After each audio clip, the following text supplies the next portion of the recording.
मुझे सिर्फ और सिर्फ तुम्हारी फिक्र है मरियम। जज्बात से नहीं, दिमाग से सोचो। तुम्हें और तुम्हारे होने वाले बच्चे को उमैर की जरूरत है। नहीं, हमें उस झूठे सहारे की जरूरत।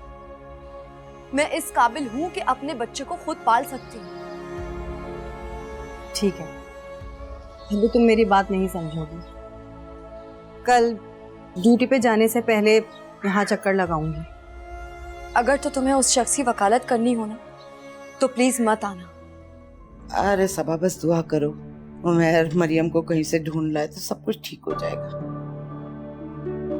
वैसे अम्मी, आपको क्या लगता है इस इल्जाम के बारे में जो भाई ने भाभी पे? झूठ, बकवास, बहुतान लगा रहा है। देखो, मैं मरियम को जिस हद तक जानती हूँ ना, मुझे इतना मालूम है कि वो अपनी इज्जत के लिए मर तो सकती है लेकिन इतना गिर नहीं सकती। मैं तुम्हें नहीं जानती। कौन हो तुम? मरियम प्लीज, तुम्हें जैसे भी रिएक्ट करना है तुम्हें पूरा हक है। तुम मुझे बुरा भला कहना चाहती हो तो मुझे बुरा भला कहो, तुम मुझे मारना चाहती हो तो मुझे मारो, लेकिन प्लीज एक बार, सिर्फ एक बार मुझे अपनी सफाई का मौका तो दो। चले जाओ यहाँ से। मैं तुम्हारी शक्ल तक देखना नहीं चाहती।